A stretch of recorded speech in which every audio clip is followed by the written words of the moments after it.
자, 문제집은 67페이지 가서요. 경제이론 파트인데 수요 공급 이론은 5문제까지 물어본다 그랬습니다. 자, 수요와 공급에 의해서 무엇이 결정이 됩니까? 뭐 하는지 알아야 될 거니까 가격이 결정되고, 결정되는 가격이 수요 공급에 영향을 주기도 하죠. 이건 뭐라고 했던가요? 자원 배분 기능을 수행하는 것을 시장이라고 했습니다. 시장의 논리적 구조를 공부를 하더라라고 해서, 그러니까 뭘 했냐면 수요 공급이 무엇인지, 수요 공급의 개념과 부동산 수요 공급이 일반 재화 수요 공급과 어떤 차이가 있느냐, 특징을 시험에 묻는 것이고, 두 번째는 이 수요 공급에 영향을 주는 여러 가지 원인, 요인이 있죠. 이게 뭐가 있습니까? 수요 함수, 공급 함수에서요. 그러니까 수요의 경우는 인구, 소득, 대체재, 보완재, 공급은 생산 요소 가격, 기술의 변화 혹은 규제들이, 이 공부를 하신 겁니다. 그 변화 요인들에 따라서 즉 그게 수요 공급의 결정 요인이라고 정리를 하신 거고, 그거의 변화에 따라서 수요 공급이 무엇을 결정한다? 가격과 양의 변화를 묻는 것이고, 이제 하나 남은 게 뭐냐면 가격이 수요 공급에 영향을 주는 걸 자원 배분, 가격에 따른 수요 공급의 양 변화 뭡니까? 탄력성. 이 네 가지를 물어보는 거예요. 그러니까 이게 이제 대개 쪽이 왜 헤매느냐면 시험 문제를 잘 안 읽습니다. 뭘 묻는지 모르더라. 그러니까 자꾸 넘어가는 거니까 뭘 묻는지 잘 좀 보고 좀 들어갈 필요가 있다는 얘기입니다. 그럼 수요 공급의 기본 개념 갑시다. 자, 수요 공급은 구매했답니까? 구매하고자 하는 욕구, 공급하고자 하는 욕구, 사후적이 아니고 전적 개념입니다. 그렇습니까? 그러니까 경제학에서는 수요 공급을 정의할 때 일정 기간을 명시하는 뭘 따지는데, 유량을 따지는데, 부동산은 일정한 시점을 명시하는 무엇도 있다. 철량도 반드시 구분이 돼야 된다는 얘기고요. 그렇습니까? 그러면 이 진정한 수요, 진정한 공급에 열리는 구입할 능력도 있어야 되고 공급할 능력이 있어야 되죠. 그러니까 유효 수요, 유효 공급, 이런 기본적인 표현들을 꼭 묻게 되기 때문에 당연히 알고 가야 된다는 얘기입니다. 공급할 능력, 실제적인 유효 공급이죠. 그러면 유효 수요는 뭐였던 거예요? 구매 의사는 물론이고 구입할 능력이 뭐예요? 구매력이죠. 잠재력이 뒷받침된 게 뭐다? 유효 수요가 진정한 수요고, 그게 있어야 무엇이 가격이 결정이 되겠다는 얘기입니다. 자, 문제 만나보겠습니다. 대표 예제 22의 문제입니다. 이건 뭐 꼭 정리를 해야 될 문제입니다. 옳은 거 물어봤습니다. 67페이지에요. 유량이라고 물어보면 뭐가 딱 뒤에 떠올라야 돼요? 기간이다라는 표현입니다. 시간은 개념이 있죠. 그러니까 자, 잘못됐습니다. 일정 기간을 명시하는 건 유량이죠. 그럼 2번 일정 시점, 현재 이렇게 명시하면 저량이다. 3번 재고량, 바꿔 쓰면 뭐예요? 기존 주택 공급량이죠. 이미 시장에 존재하는 양입니까? 그걸 재고량. 투자회사의 자산 가치죠. 저량 개념입니다. 4번 거래량, 1, 4분기 동안의 거래량 하죠. 그리고 신규 주택 공급을 왜 유량이라고 그래요?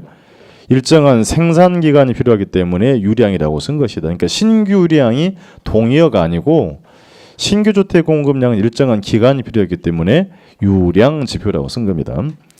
5번은 또 바꿔서 물어볼 수 있어요. 현재라고 명시했죠. 총 1,500만 채 주택이 존재하고 딱 끊고요. 그러면 이 집만 보면 어떻게 해야 돼요? 저량의 공급량은 1,500만 채입니다. 그죠? 이 중에서 100만 채가 공가다. 빈집이 100만 채는 얘기죠. 그럼 일정 시점에 사람들이 1,400만 채 거주하고 있죠. 저량의 수요량은 1,400만 채라고 할 수가 있다. 그렇습니까? 조금 논리적으로 문제가 있긴 해요. 하긴 한데 여기서 묻는 게 지금 일정 시점을 묻고 있는 거니까, 일정 시점이 뭐다? 이 저량이죠. 저량이 존재하는 양은 1,500만 채. 저량 공급량은 1,500만 채 돼서, 그래서 하단부에 그 보충해 가시면 유량 지표와 저량 지표 섞여 있죠. 그 무조건 묻는 겁니다. 그러니까 이제는 외우세요. 안 되면. 그래서 특히나 이제 유량 지표 가시면 맨 끝에 칸에 가면 부채 서비스가 갚아야 할 금액이죠. 기간 동안에. 이 부채 서비스 오른쪽에 부채하고는 같은 거 아니라 그래서요. 부채는 빚이죠. 부채는 절약 개념, 부채 서비스는 유량 개념. 또 그 라인에 바꿔서 연간 이자 비용이죠. 그렇습니까? 1년 동안에 기업의 현금 흐름을 기록한 장부를 뭐라고 쓰고 손익 계산서. 손익 계산서는 유량 지표이고 일정한 시점에 기업의 재무 상태를 표현하는 건 대차대조표인 거니까 구분은 잘 해둘 필요가 있다는 얘기입니다. 또 이렇게 물어볼 수 있어요. 맞는 게 유량이 몇 개냐, 절약이 몇 개냐 하면 아주 난감해진다. 그래서 정확하게 좀 정리를 분명히 필요하다라고 당부를 드립니다. 넘겨볼 겁니다.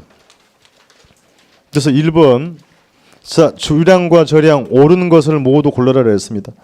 이 박스 문제는 일단 유량, 절약이 구분돼야죠. 그리고 또 수요와 공급이 구분돼야지. 수요는 뭐예요? 구매하고자 하는 욕구. 공급은 공급하고자 하는 양이었습니다. 자, 기억해 봅시다. 유량의 수요량이니까 유량 기간이죠. 일정 기간에 수요, 구매하고자 하는 주택의 양을 말한다. 그렇습니까? 사전적 개념에 기억은 맞고요. 두 번째, 유량의 공급량. 뭐가 나와야 돼? 기간이 나와야 되죠. 근데 일정 시점에 존재하는 양이라 해서 이건 절량의 공급량이 됩니다. 그렇습니까? 그럼 니은을 정리하면 절량의 공급량이란 일정 시점의 시장에 존재하는 주택의 양이다. 이걸 줄이면 뭐예요? 기존 주택 공급량, 주택 재고량이었습니다. 디귿 절량의 수요량이 있죠? 뭐가 나와야 돼요? 일정 시점이 나와요. 시점에 사람들이 보유하고자 하는 양을 절량의 수요량이라고 해야 되는 것이고 그렇습니까? 리을 절량의 공급량이 나오네요. 일정 시점에 시장에 존재하는 주택이 맞는 게 기억과 리을이 됐죠. 미음 유량의 공급량이란 기간이 나와야 되죠. 일정 기간에 공급하고자 하는 주택의 양을 유량의 공급량이라 할 필요가 있다. 이게 별거 아닌 것 같은데요. 순서만 바꿔놔도 답이 안 보인다는 얘기입니다. 연습하셔야 됩니다. 1번 별표. 2번 문제는 그래서 여러분이 반드시 해야 되는 거니까 그 문제는 여러 번 푸시면 될 것 같고요.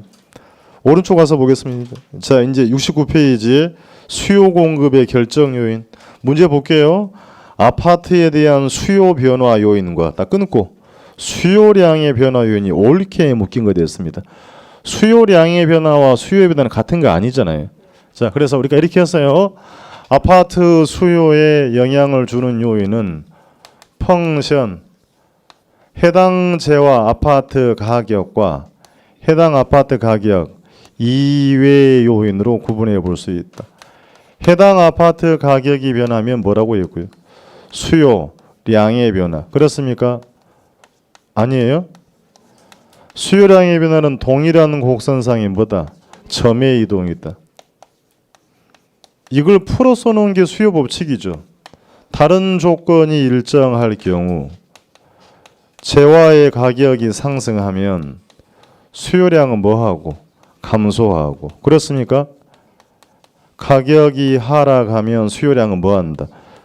요거 보고 뭐라 그래요? 수요 법칙. 그러니까 이걸 이제 그래프를 그린 것이 우하향하는 수요 곡선이었죠. 동일한 곡선상에 점만 A에서 C로 가죠. 점의 이동을 뭐라고 한다? 수요. 딱 하나밖에 없어요. 그러니까 수요량 변화의 원인은 딱 하나 뭐다? 해당 아파트의 가격이다. 그럼 가격 이외의 요인 뭐예요? 인구, 소득, 대체재, 보완재 가격 등의 변화로 이게 수요 변화죠. 얘들은 수요의 변화다. 수요의 변화란 곡선 자체가 이동하는 현상이다 라고 했습니다. 그래서 우하향하는 수요 곡선이 이렇게 우측할 수 있죠. 그럼 D1으로 간 건 수요의 증가, 좌측 간 건 수요의 감소다. 이 분명한 건 동일 가격 수준에서 양이 변했죠. 양은 변했습니다만 수요량의 변화라고 칭하면 안 돼요. 읽어야 됩니다. 소득의 변화로 동일 가격 수준에서 수요량이 변화하는 현상을 수요의 변화라고 한다.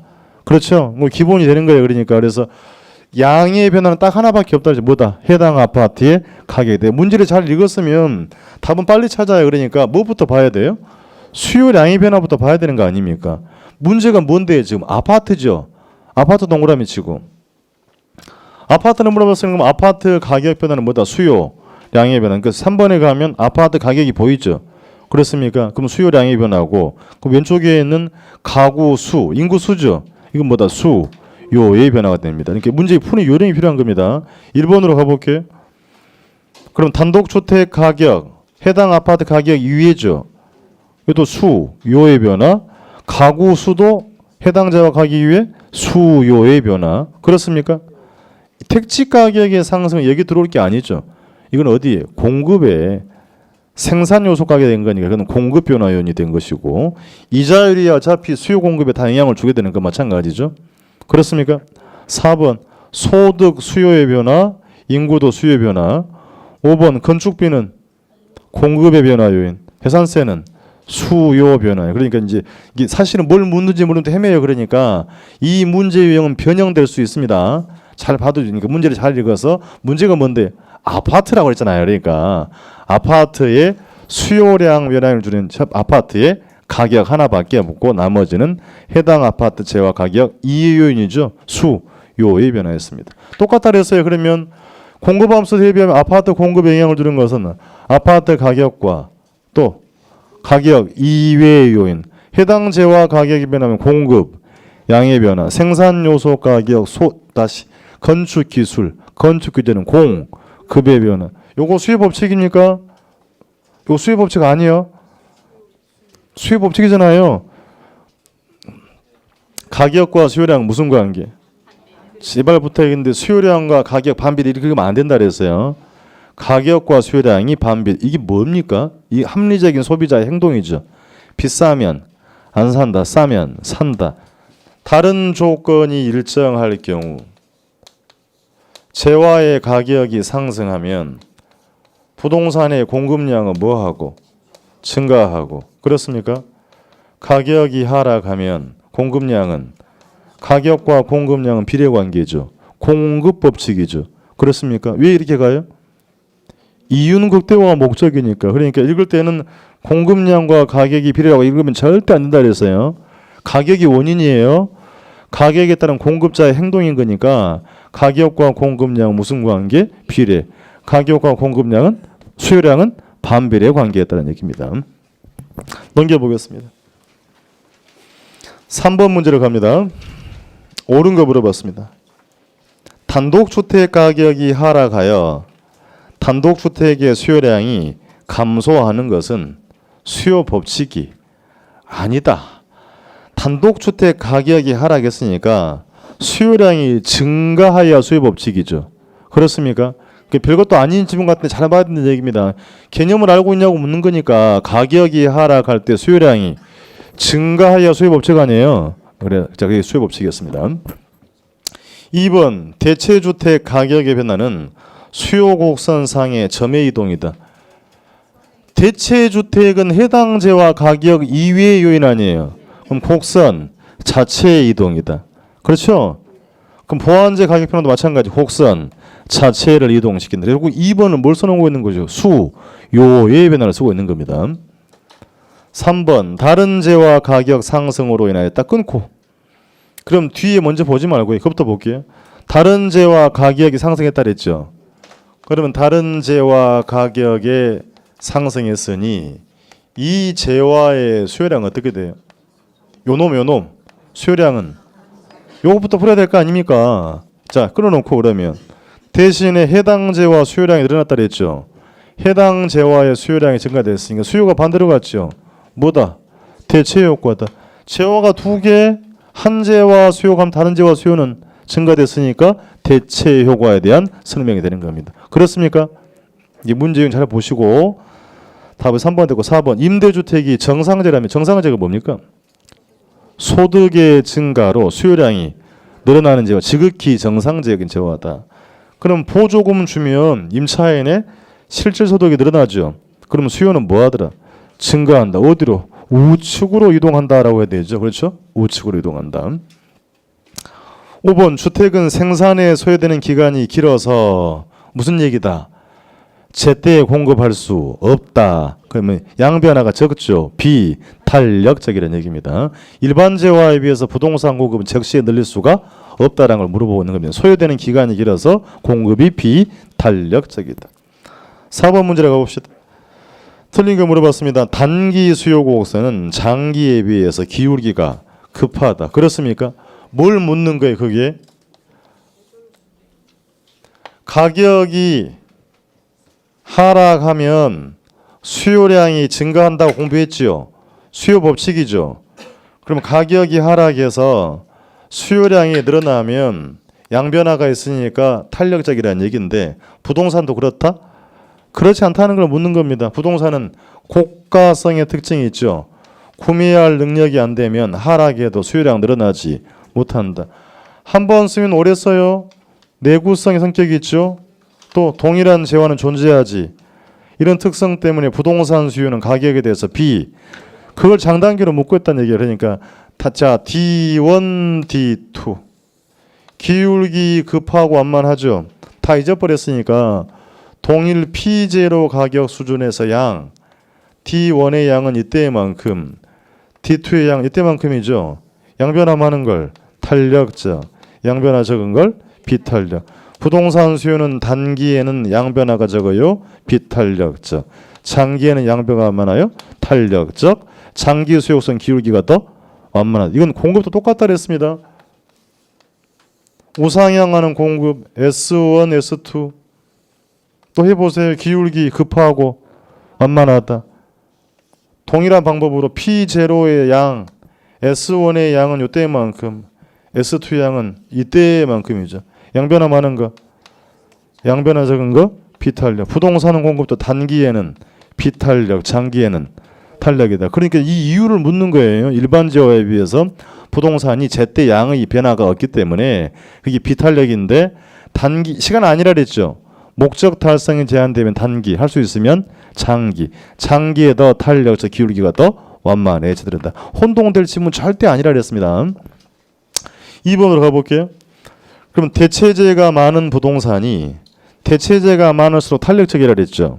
대체재가 적은 것보다 수요의 탄력성은 더 크다. 더 탄력적이다. 양변화가 많죠? 예. 3번 시장 수요는 뭡니까? 개별을 전부 합한 거죠. 그럼 개별 수요를 수평적으로 합한 것이 그러니까 동일 가격에서 시장의 양변화가 더 많죠.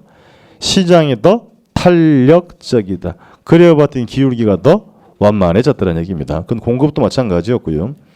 4번 토지 서비스의 경제적 공급은 우상향한다. 그렇습니까? 물리적 공급은 뭐라고 표현했고요? 부증성. 가격에 대해서 완전 비탄력적이지만 개별적인 토지를 동질화시키면 용도적 공급은 가능하죠.